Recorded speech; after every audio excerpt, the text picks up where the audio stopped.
Capítulo 7. Melquisedec, figura de Cristo.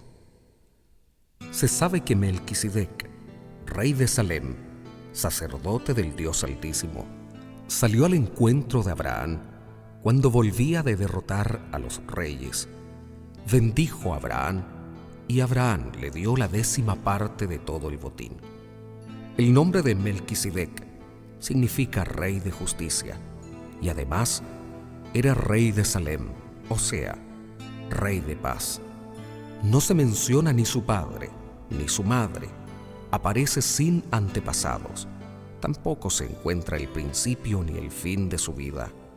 Aquí tienen, pues, la figura del Hijo de Dios, el sacerdote que permanece para siempre.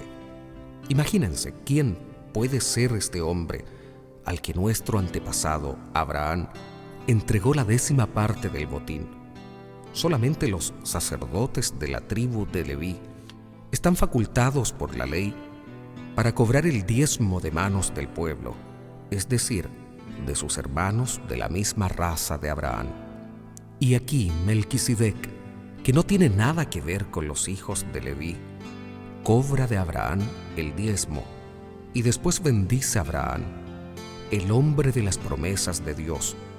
Pero no cabe duda que corresponde al superior bendecir al inferior. En el primer caso, los hijos de Leví que cobran el diezmo son hombres que mueren. En cambio, Melquisedec es presentado como el que vive. Además, por así decirlo, cuando Abraham paga el diezmo, lo paga con él la familia de Leví, pues de alguna manera Leví estaba en su abuelo Abraham cuando Melquisedec le vino al encuentro. Así pues, si bien el sacerdote de los levitas es el fundamento de las instituciones de Israel, no son capaces de llevar al pueblo a la religión perfecta, sino ¿qué necesidad habría de otro sacerdocio, no a semejanza de Aarón, sino a semejanza de Melquisedec? Y si hay un cambio en el sacerdocio, necesariamente la ley también ha de cambiar. Jesús, al que se refiere todo esto, perteneció a una tribu de la que nadie sirvió jamás al altar, pues es notorio que nuestro Señor salió de la tribu de Judá, de la que Moisés no habló cuando trató de los sacerdotes. Todo esto se hace más claro si el sacerdote a semejanza de Melquisedec recibe su cargo no por efecto de una ley humana, sino por el poder de la vida que no conoce ocaso. Pues la Escritura dice: tú eres sacerdote para siempre, a semejanza de Melquisedec. Con esto se cancela la disposición anterior que resultó insuficiente e ineficaz, pues la ley no trajo nada definitivo y al mismo tiempo se nos abre una esperanza mucho mejor, la de tener acceso a Dios. Y aquí tenemos un juramento, lo que no se dio cuando los otros fueron hechos sacerdotes. Él fue confirmado con este juramento. El Señor lo ha jurado y no se vuelve atrás. Tú eres sacerdote para siempre. Esta es la prueba de que Jesús viene con una alianza mucho mejor. Los sacerdotes anteriores se sucedían el uno al otro porque, siendo mortales, no podían permanecer. Jesús, en cambio, permanece para siempre y no se le quitará el sacerdocio. Por eso, es capaz de salvar de una vez a los que por su medio se acercan a Dios. Él sigue viviendo e intercediendo en favor de ellos. Así había de ser nuestro sumo sacerdote, santo, sin ningún defecto ni pecado, apartado del mundo de los pecadores y elevado por encima de los cielos. A diferencia de los sumos sacerdotes, Él no tiene necesidad de ofrecer diariamente sacrificios, primero por sus pecados y luego por los del pueblo. Y para el pueblo no lo hizo sino una vez solamente ofreciéndose a sí mismo.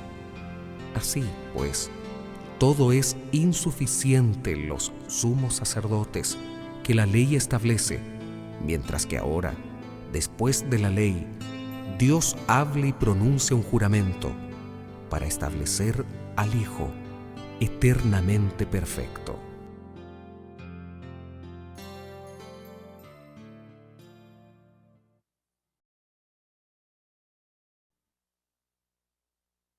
Capítulo 8. Un nuevo santuario y una nueva alianza. Tratemos de resumir lo que hemos dicho.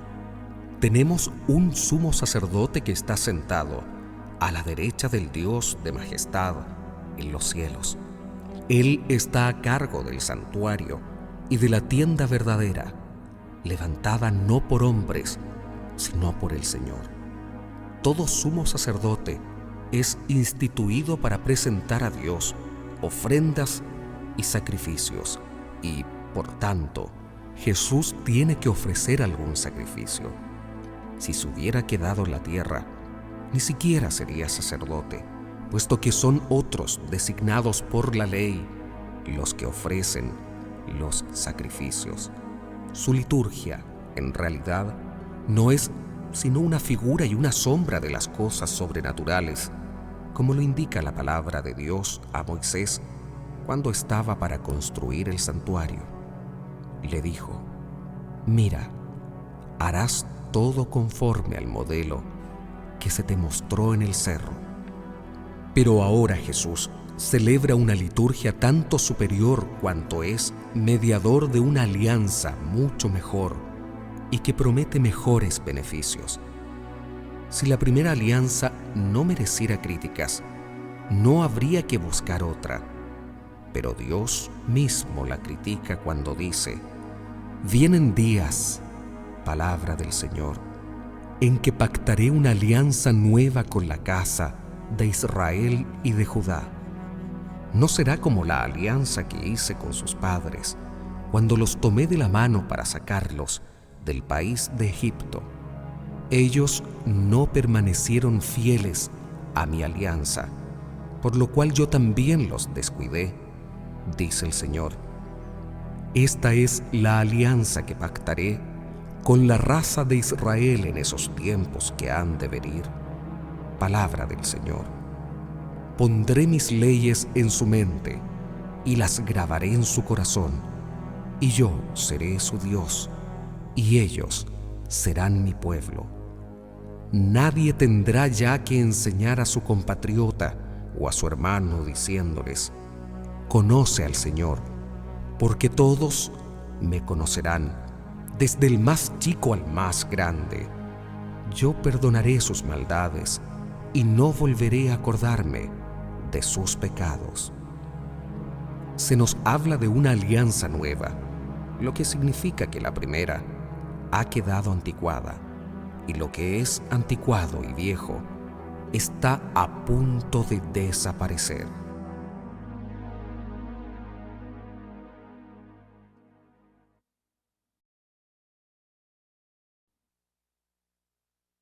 Capítulo 9. El Templo de Jerusalén. La primera alianza tenía una liturgia y un santuario como los hay en este mundo. Una primera habitación fue destinada para el candelabro y la mesa con los panes ofrecidos. Esta parte se llama el lugar santo. A continuación, detrás de la segunda cortina, hay otra habitación llamada el lugar santísimo, donde está el altar de oro de los perfumes y el arca de la alianza enteramente cubierta de oro. El arca contenía un vaso de oro con el maná, la vara de Aarón que había florecido y las tablas de la ley. Por encima del arca están los querubines de la gloria, cubriendo con sus alas el lugar del perdón, pero no cabe aquí describirlo todo con más detalles. Estando todo dispuesto de esta manera, los sacerdotes entran en todo tiempo en la primera habitación para cumplir su ministerio, pero en la segunda tan solo entra el sumo sacerdote una sola vez al año, y nunca sin la sangre que va a ofrecer por sus extravíos y por los del pueblo. De este modo el Espíritu nos enseña que mientras esté en pie la primera habitación, el camino que lleva al santuario no está abierto. Todo eso contiene una enseñanza para el tiempo presente. Las ofrendas y sacrificios que se presentan a Dios no pueden llevar a la perfección interior a quienes los ofrecen. Estos alimentos, bebidas y diferentes clases de purificación por el agua son ritos de hombres y solamente valen hasta el tiempo de la Reforma.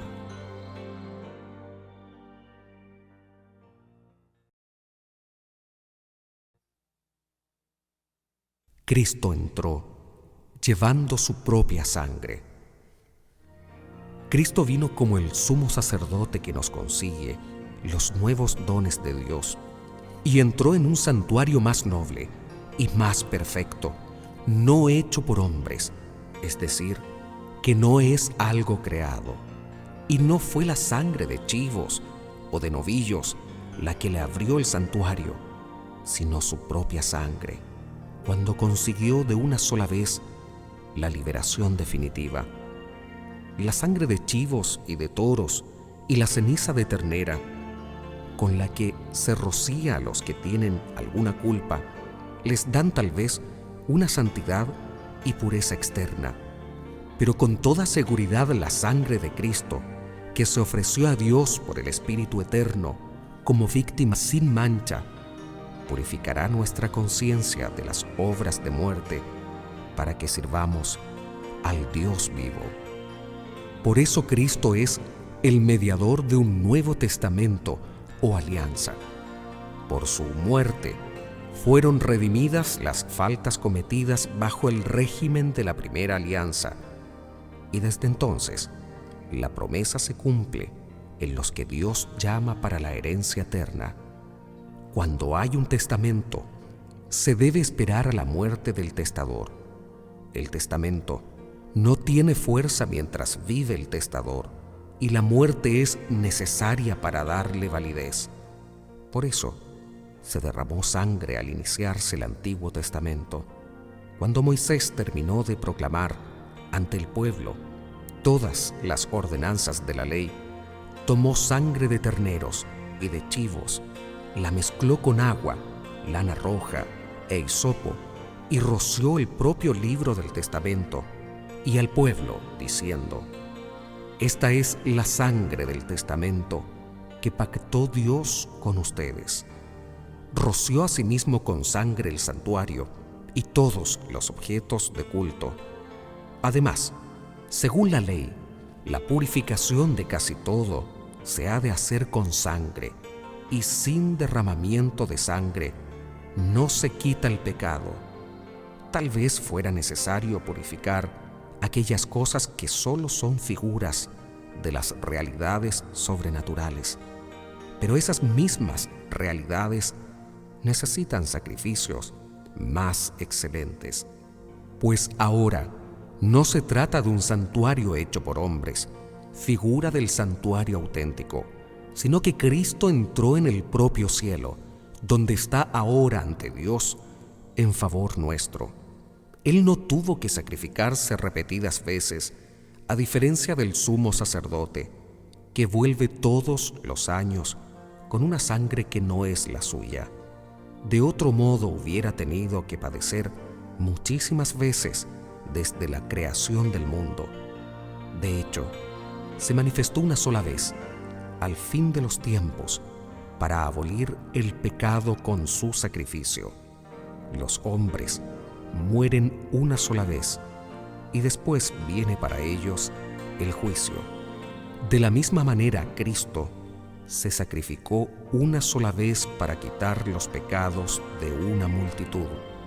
La segunda vez se manifestará a todos aquellos que lo esperan como a su Salvador, pero ya no será por causa del pecado.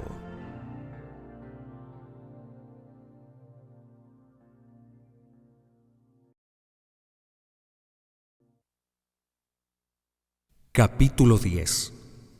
El Antiguo Testamento contiene las figuras del Nuevo. La religión de la ley tiene una sombra de los bienes por venir, pero no la verdadera figura de las cosas. Por eso no puede llevar a la perfección mediante los sacrificios a los que vuelven a ofrecerlos año tras año. De otro modo quedarían puros de una vez gracias a su culto. Ya no se sentirían culpables de ningún pecado y dejarían de ofrecer sus sacrificios. Pero no, cada año estos sacrificios recuerdan sus pecados. Es que la sangre de los toros y de los chivos no tiene valor para quitar los pecados. Por eso, al entrar Cristo en el mundo dice: tú no quisiste sacrificios ni ofrendas, sino que me formaste un cuerpo. No te agradaron los holocaustos ni los sacrificios por el pecado. Entonces dije: aquí estoy yo, oh Dios, como en un capítulo del libro está escrito de mí, para hacer tu voluntad. Comienza por decir: no quisiste sacrificios ni ofrendas, ni te agradaron holocaustos o sacrificios por el pecado. Y sin embargo, esto es lo que pedía la ley. Entonces sigue: aquí estoy yo para hacer tu voluntad. Con esto anula el primer orden de las cosas para establecer el segundo. Esta voluntad de que habla es que seamos santificados por la ofrenda única del cuerpo de Cristo Jesús. Los sacerdotes están de servicio diariamente para cumplir su oficio, ofreciendo repetidas veces los mismos sacrificios que nunca tienen el poder de quitar los pecados. Cristo, por el contrario, ofreció por los pecados un único y definitivo sacrificio y se sentó a la derecha de Dios, esperando solamente que Dios ponga a sus enemigos debajo de sus pies. Su única ofrenda lleva a la perfección definitiva a los que santifica. Nos lo declara el Espíritu Santo después de decir: esta es la alianza que pactaré con ellos en los tiempos que han de venir. El Señor añade: pondré mis leyes en su corazón y las grabaré en su mente. No volveré a acordarme de sus errores ni de sus pecados. Pues bien, si los pecados han sido perdonados, ya no hay sacrificios por el pecado.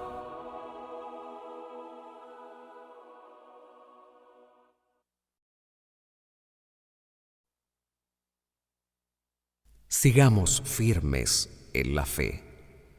Así pues, hermanos, no podemos dudar de que entraremos en el santuario en virtud de la sangre de Jesús.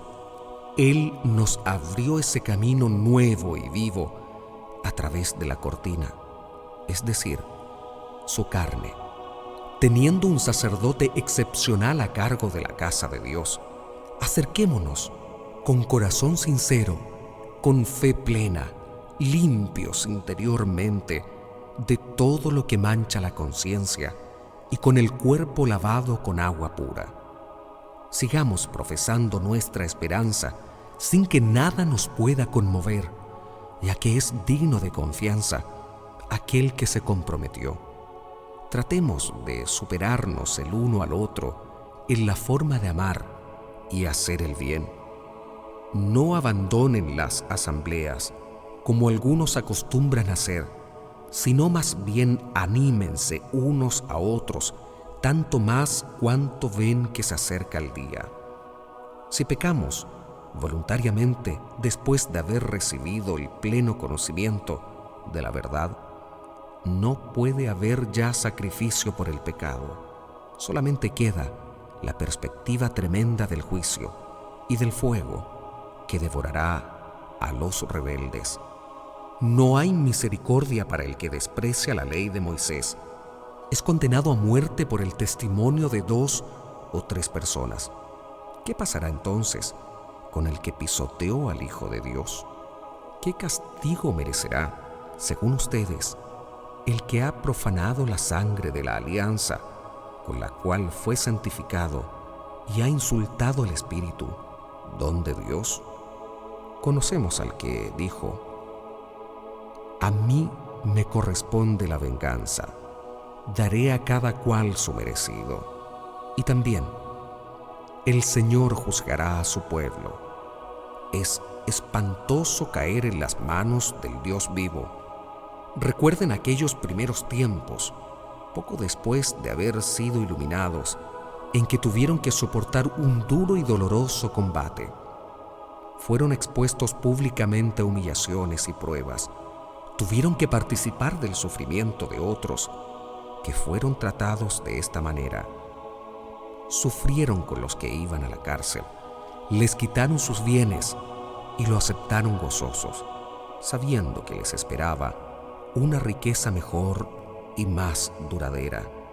Por eso no pierdan ahora su resolución, que tendrá una recompensa grande. Es necesario que sean constantes en hacer la voluntad de Dios para que consigan su promesa. Acuérdense, dentro de poco, muy poquito tiempo, el que ha de venir llegará, no tardará. Mi justo, si cree, vivirá, pero si desconfía, ya no lo miraré con amor. Nosotros no somos de los que se retiran y pierden, sino que somos hombres de fe que salvan sus almas.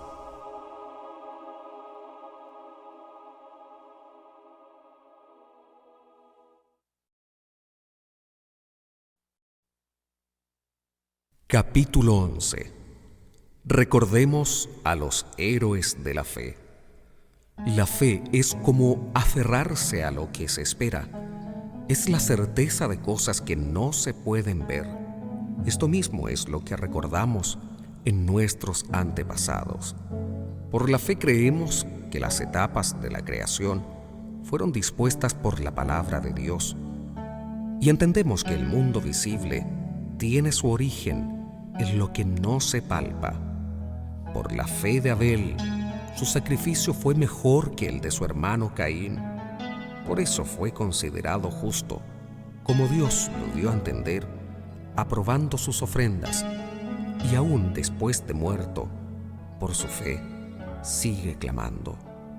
Por su fe también Enoc fue trasladado al cielo en vez de morir, y los hombres no volvieron a verlo, porque Dios se lo había llevado. Antes de que fuera arrebatado al cielo, se nos dice que había agradado a Dios. Pero sin la fe es imposible agradarle, pues nadie se acerca a Dios si antes no cree que existe y que recompensa a los que lo buscan. Por la fe, Noé escuchó el anuncio de acontecimientos que no se podían anticipar y construyó el arca en que iba a salvarse con su familia. La fe de Noé condenaba a sus contemporáneos y por ello alcanzó la verdadera rectitud, fruto de la fe. Por la fe, Abraham, llamado por Dios, obedeció la orden de salir para un país que recibiría en herencia y partió sin saber a dónde iba.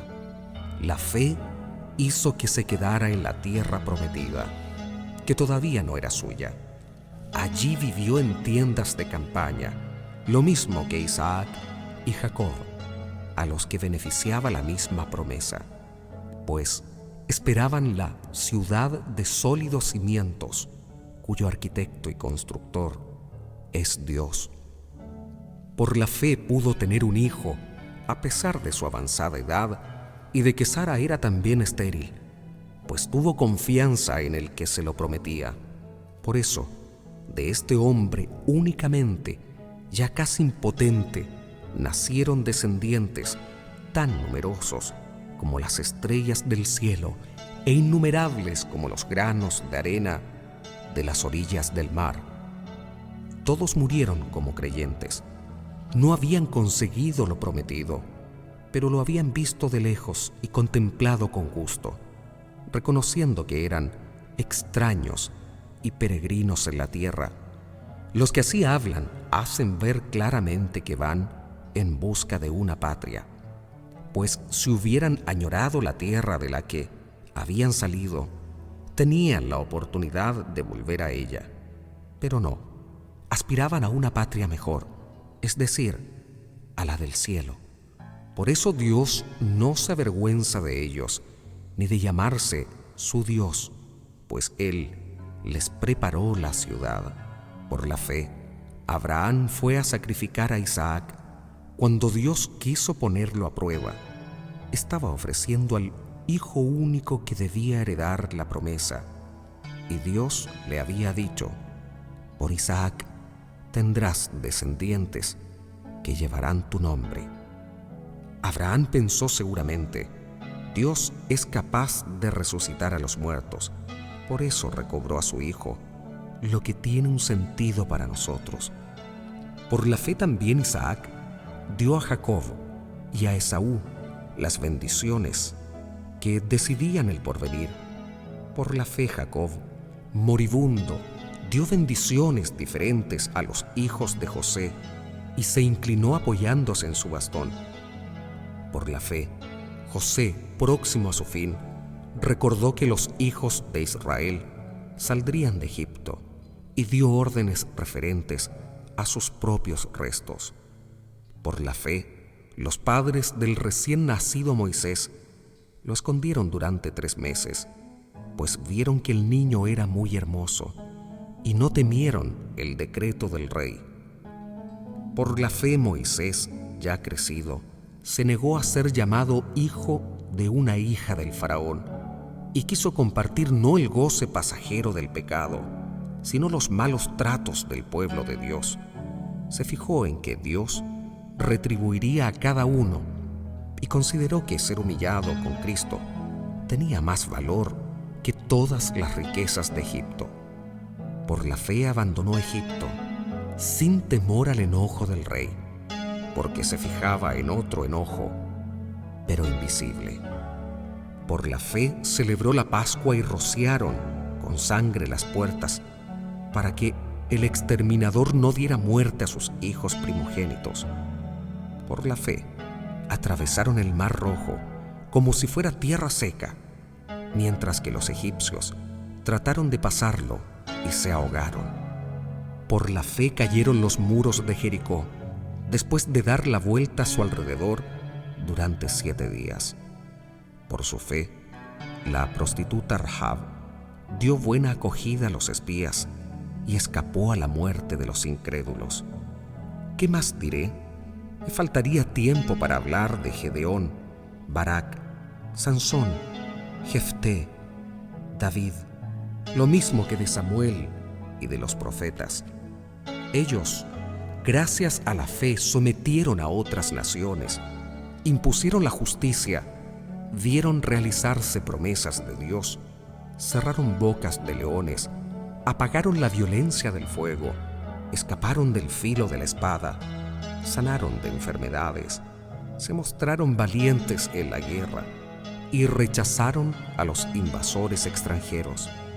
Hubo mujeres que recobraron resucitados a sus muertos, pero también hubo otros que, en vista de una resurrección mejor, se negaron a hacer el gesto que les habría salvado la vida.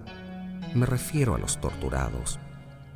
Otros sufrieron la prueba de las cadenas y de la cárcel. Fueron apedreados, torturados, aserrados, murieron a espada, anduvieron errantes de una parte para otra, sin otro vestido que pieles de corderos y de cabras, faltos de todo, oprimidos, maltratados. Esos hombres de los cuales no era digno el mundo, tenían que vagar por los desiertos y las montañas y refugiarse en cuevas y escondites. Todos estos merecieron que se recordara su fe, pero no por eso consiguieron el objeto de la promesa. Es que Dios veía más lejos y pensaba en nosotros, y no debían llegar al término antes que nosotros.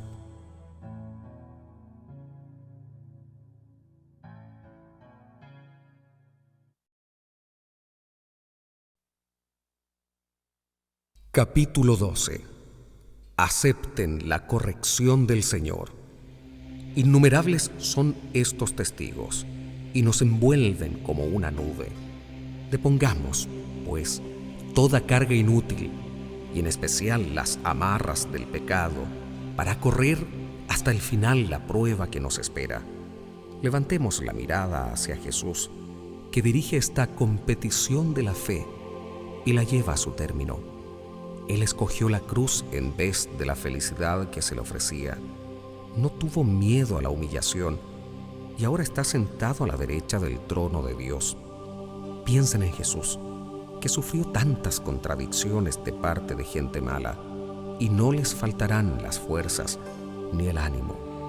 Ustedes se enfrentan con el mal, pero todavía no han tenido que resistir hasta la sangre. Tal vez hayan olvidado la palabra de consuelo que la sabiduría les dirige como a hijos. Hijo, no te pongas triste, porque el Señor te corrige.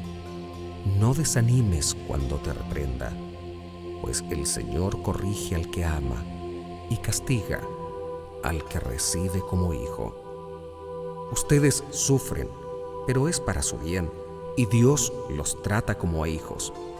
¿A qué hijo no lo corrige su padre?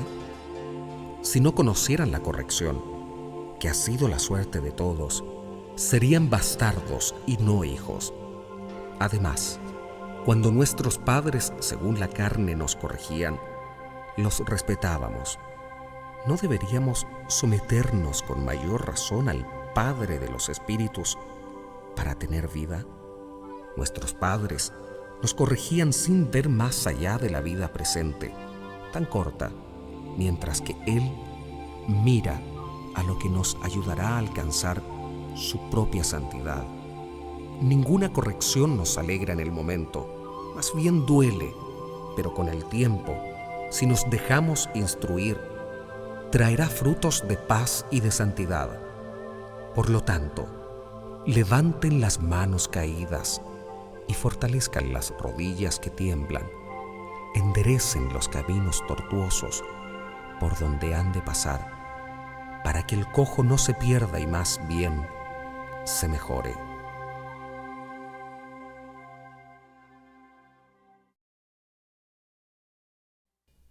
Progresen en la santidad.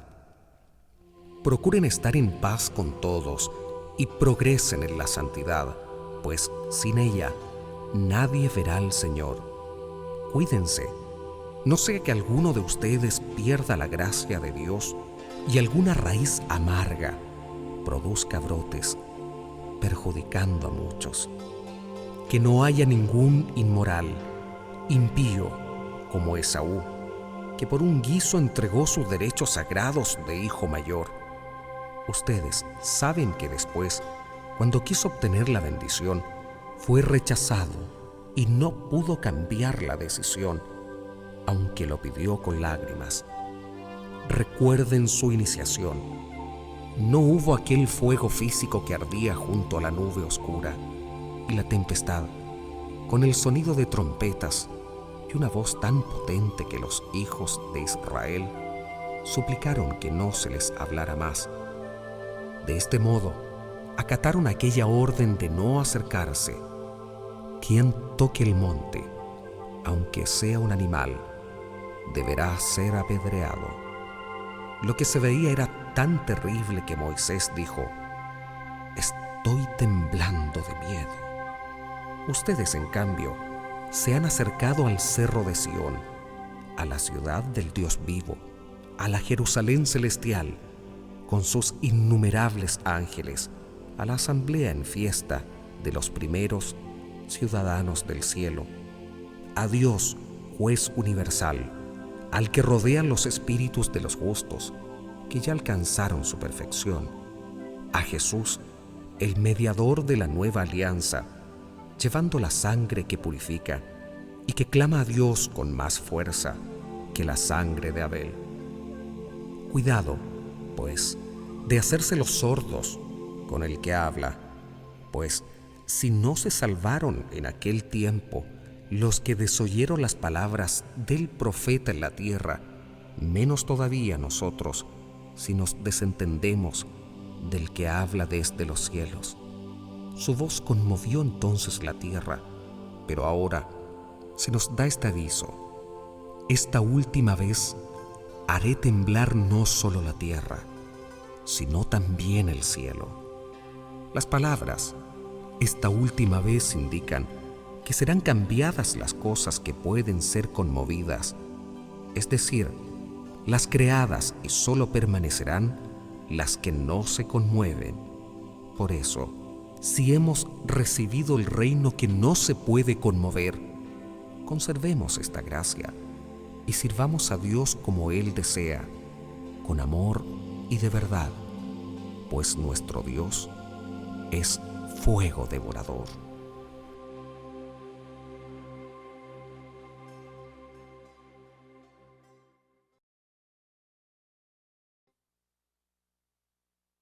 Capítulo 13.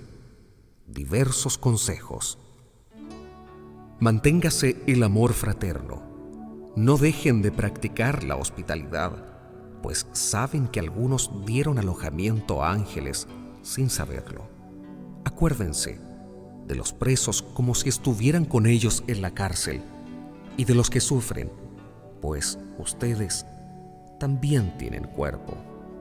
Que todos respeten el matrimonio y ninguno manche la unión conyugal. Dios castigará a los licenciosos y a los que cometen adulterio. No corran tras el dinero, sino más bien confórmense con lo que tienen, pues Dios ha dicho: nunca te dejaré, ni te abandonaré. Y nosotros hemos de responder confiados: el Señor es mi socorro, no temeré. ¿Qué pueden hacerme los hombres?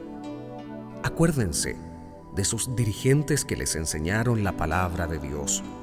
Miren cómo dejaron esta vida e imiten su fe. Cristo Jesús permanece hoy como ayer y por la eternidad. No se dejen engañar por las novedades y las doctrinas extrañas a la fe. La gracia de Dios es un buen medio para fortalecer la vida interior. No cuenten con otros alimentos de los que nadie sacó provecho. Nosotros tenemos una mesa sagrada, en la cual no pueden sentarse los que todavía sirven en el templo. Y fíjense, después de que el sumo sacerdote ha llevado al santuario la sangre que ofrece por el pecado, los cuerpos de las víctimas son quemados fuera del recinto sagrado. Por eso mismo, también Jesús salió de la ciudad santa para sufrir su pasión y purificar al pueblo con su propia sangre. Salgamos, pues, del recinto sagrado para ir a su encuentro y carguemos con su misma humillación, sabiendo que no tenemos aquí una patria permanente, sino que andamos en busca de la futura. Ofrezcamos a Dios en todo tiempo, por medio de Jesús, el sacrificio de alabanza, que consiste en celebrar su nombre. No se olviden de compartir y de hacer el bien, pues tales sacrificios son los que agradan a Dios.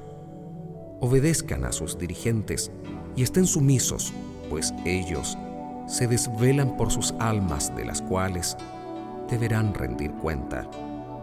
Ojalá esto sea para ellos motivo de alegría y no un peso, pues no les traería a ustedes ventaja de ninguna clase. Rueguen por nosotros, que solo deseamos proceder en todo con rectitud y estamos seguros de que nuestras intenciones son limpias. Les ruego encarecidamente que recen a Dios para que cuanto antes pueda volver a ustedes. Que los bendiga el Dios de la paz, que rescató de entre los muertos a Jesús, nuestro Señor, Pastor supremo de las ovejas, por haber derramado la sangre de la alianza eterna, que les haga adquirir todo lo que es perfecto, para que así cumplan su voluntad, pues Él pone en nosotros lo que le agrada. Por Cristo Jesús, a quien sea la gloria por los siglos de los siglos. Amén. Hermanos, les ruego que acepten estas palabras de exhortación, pues les escribí un poco apurado. Sepan que nuestro hermano Timoteo fue puesto en libertad. Si viene pronto, iré con él a visitarlos. Saluden a todos sus dirigentes y a todos los santos hermanos nuestros. Los de Italia los saludan. La gracia sea con todos ustedes.